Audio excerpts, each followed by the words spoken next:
My name is Joyce Lucey, and I'm the mom of Corporal Jeffrey Michael Lucey.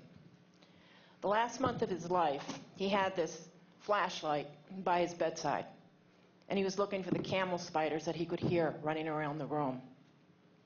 And when we went over to Iraq, he asked me to hold this coin for him every day so that he'd come home safely. I had no idea that it was after he came home that I should have been holding this coin. Jeffrey's death should never have happened. He was caught between the humanity of what he saw and what he had to do. My son was let down first by the government, who sent him to fight their war of choice and destroyed his soul, and then by a VA system that has advanced little in their care of PTSD since the Vietnam time. We'd like to thank the organizers of the Winter Soldier for inviting us to give our testimony of what happened to our son after his return from Iraq. Unfortunately, the tragedy is not that it's just happened to one Marine, but that this continues to happen 4 years after our son's death to countless others. Names that will never be placed on a memorial wall, though they are casualties of the emotional battlefield that rages on well after the guns and missiles have been silenced. Jeffrey told me that now he only wanted to help people. His voice is now silenced, but ours is not. And we intend, and I think I'll put these on if I can see better. And we intend to follow Jeff's wishes by adding our voices to others, demanding that our government be held accountable for its actions or lack thereof. There is a quote I heard the other day by Edmund Burke. The only thing necessary for the triumph of evil is for good men to do nothing. This is an attempt to do something, get the truth out there about the conflict in Iraq and the lack of adequate treatment of our veterans are faced with. The young man who in January of 2003 was sent to Kuwait to participate in an invasion in which he did not agree was not the same young man that stepped off the bus in July. Our Marine physically returned to us, but his spirit died somewhere in Iraq. As we celebrated his homecoming, Jeff masked the anger, the guilt, the confusion, pain, and darkness that are part of the hidden wounds of war behind his smile. Jeff was in Kuwait with the 6th Motor Transportation Battalion. He was a convoy driver. On the 20th of March, he entered in his journal, which I have here, at 10:30 p.m., a Scud landed in our vicinity. We were just falling asleep when a shock wave rattled through our tent. The noise was just short of blowing out your eardrums. Everyone's heart truly skipped a beat, and the reality of where we are and what's happening hit home.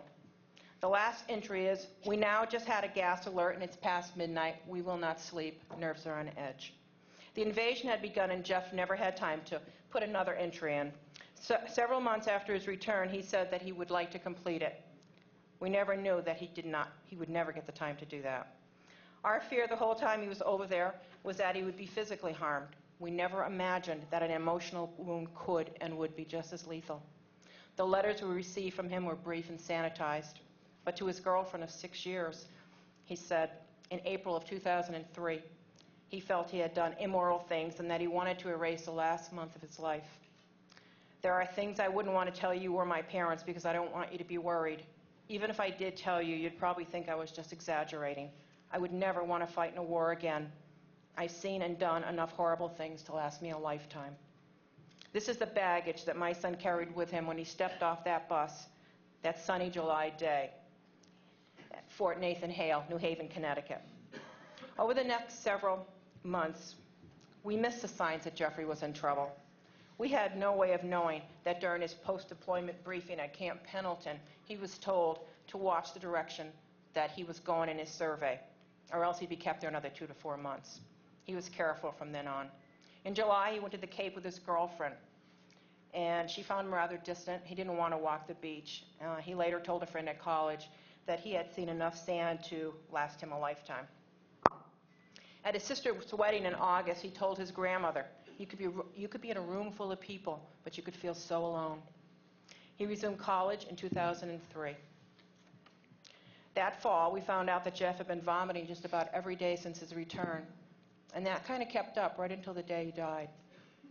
On Christmas Eve, his sister came home early, to see how he was doing. He had been drinking.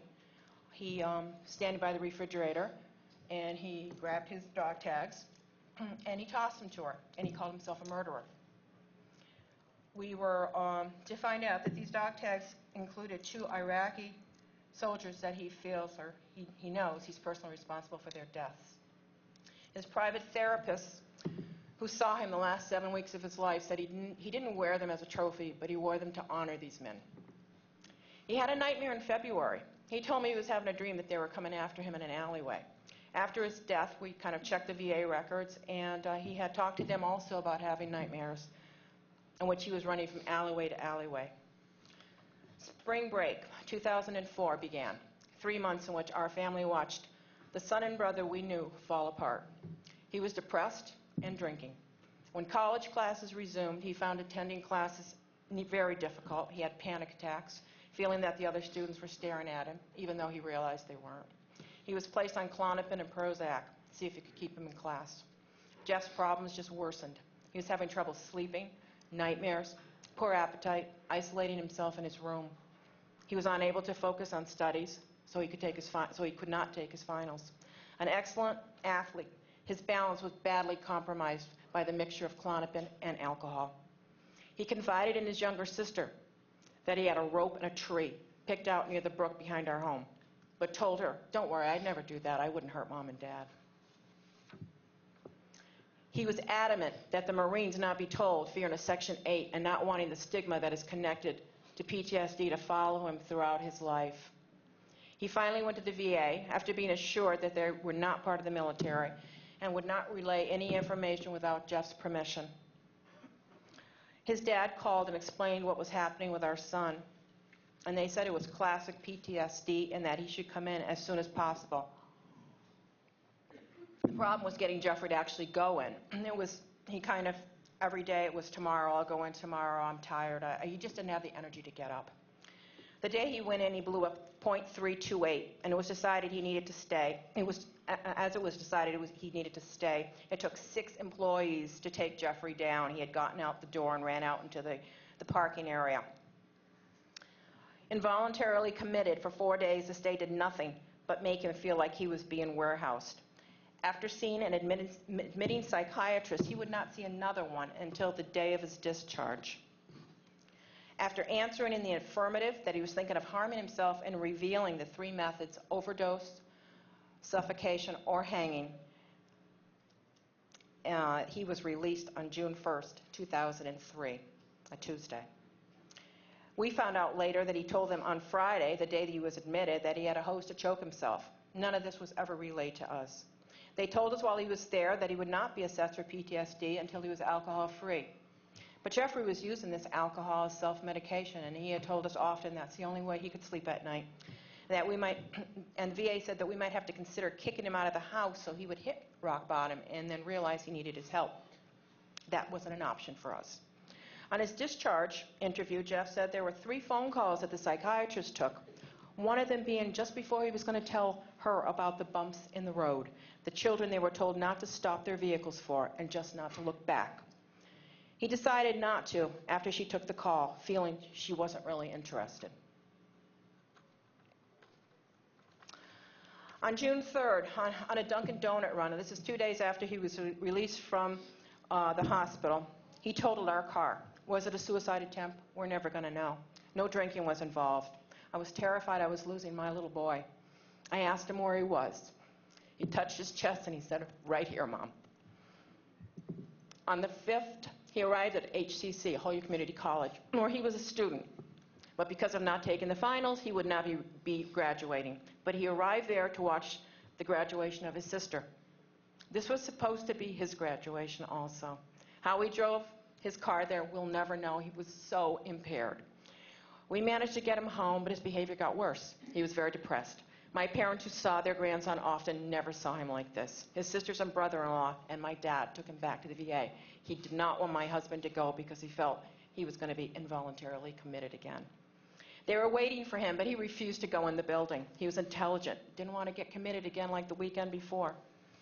They decided, without consulting someone with the authority to commit him involuntarily, that he was neither suicidal or homicidal. There's nothing they could do.